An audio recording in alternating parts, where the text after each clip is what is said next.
Alright guys, well game 3 is live of the grand finals of the second edition of the Stay at Home Story Cup. In the bottom right side we have the reigning champ trying to go back to back. When it comes to Stay at Home Story Cups, it is Serral.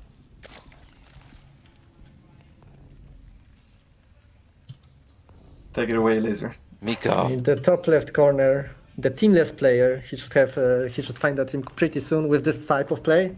It's a Korean player, Solar. So Miko, you said you were kind of You said you were kind of chilling this tournament. Now explain to the people at home, what does it really mean when Miko says he was just kind of chilling? I'm doing a lot of running right now.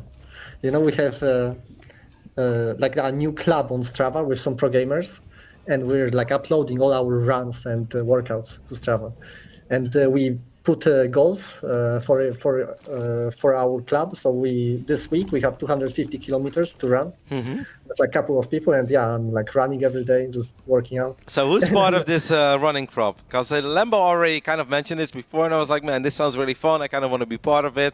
And then he also said that you are really intense about it. So who are the members of this running club? So the club is called The Machines, and the biggest machines is Victor the Mini Racer. He's like insane runner, actually, like super fast, and like he ran just 2 days ago. He ran a marathon just for practice. So what? Was like 40K, yeah. Oh my god!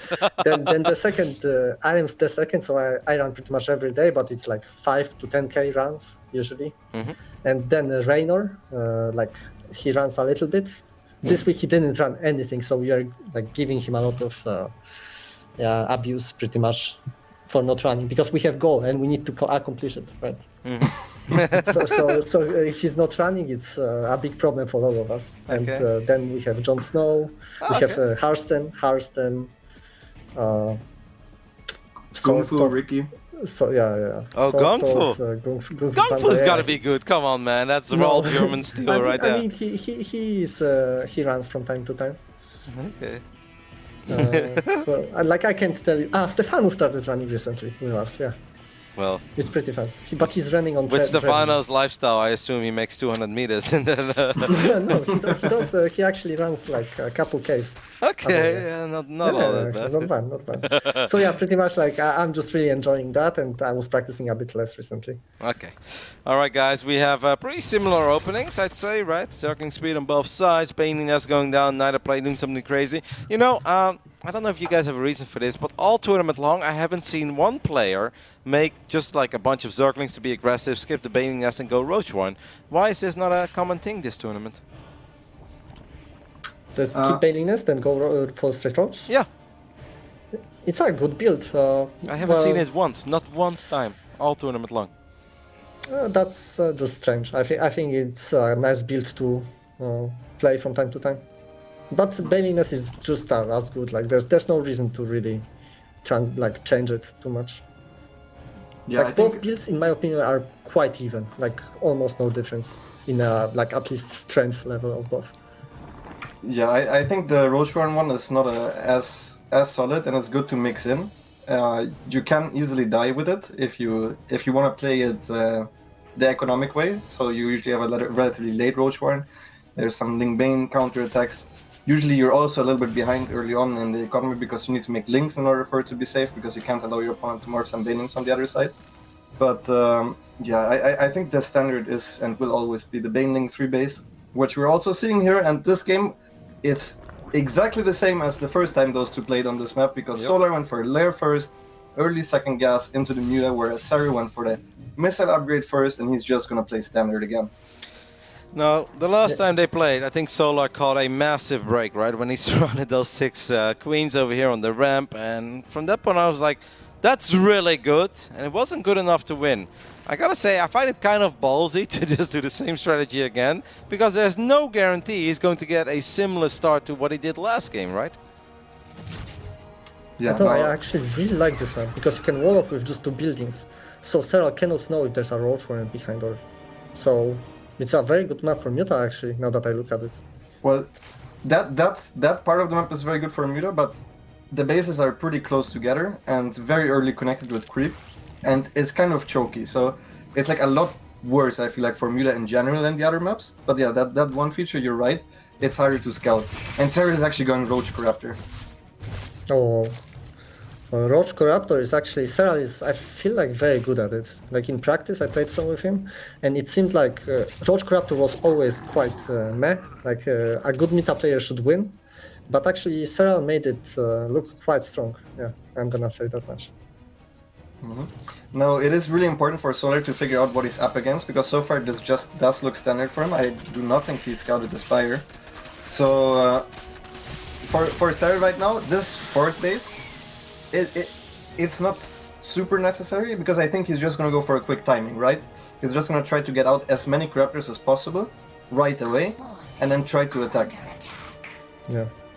The thing about Corruptor is that I think to kill a Corruptor with Mutalisks, you need to maybe 30 couple Mutas to one-shot it.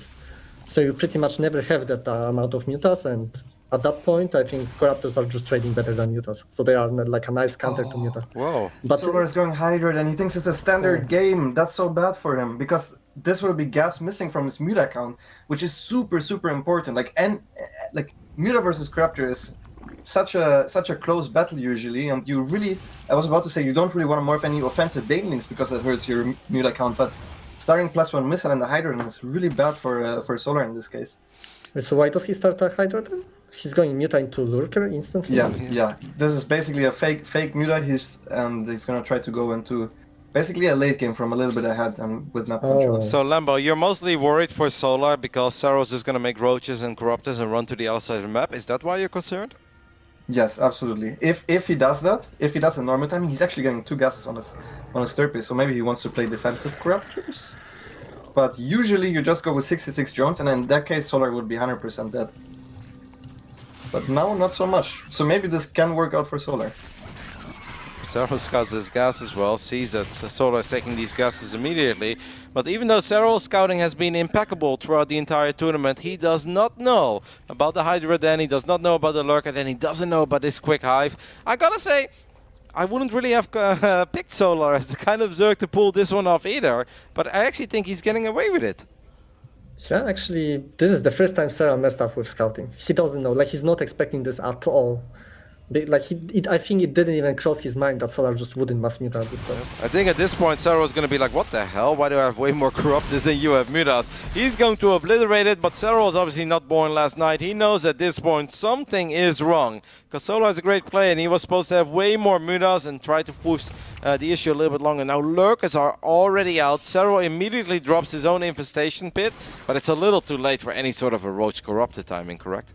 Yeah, absolutely. Now the Corruptors still help. It's kind of a reversal now from the way it was before, because now... Oh, Caustic Spray, guys! Caustic Spray! He's going for the hive. He's going for the hive. Oh, if he He gets... actually is gonna commit. He's gonna commit. No, he's going to Lurker then. The Hive has too much HP, I think. I don't know, man. Corruptors are Even pretty if he sick. lost like 7 Corruptors for it, right? I think it would be worth it because it stresses the technology.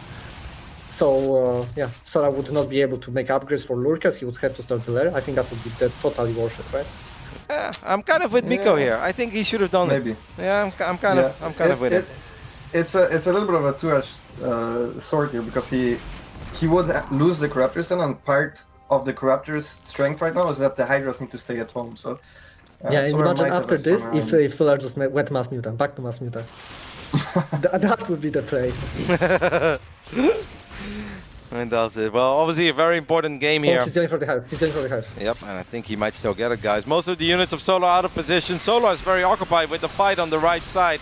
And he does have a lot of Zerglings, and he may surround this eventually. But guys, losing the hive in a ZVZ. Not a single Viper out, by the way. I think that's very important to mention as well. Not a single Viper was produced, and that means that Solar will not have Vipers for basically forever.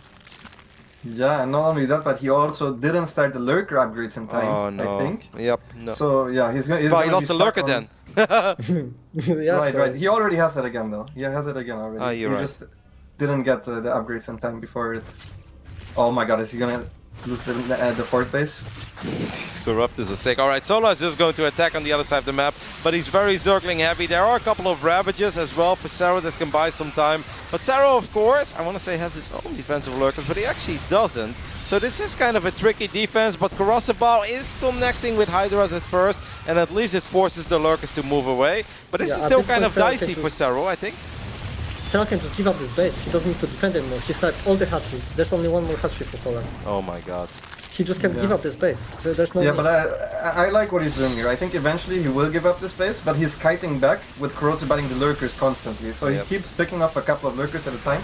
And even if he doesn't really need to defend this base, there's no need to immediately run away with all the Roach Ravager. And I think he's just clearing it up over time. He's so good, guys. Corruptors have killed 3 out of 4 bases on the other side of the map. Corrosive Balls and Roaches are apparently good enough to take care of the lurkers also.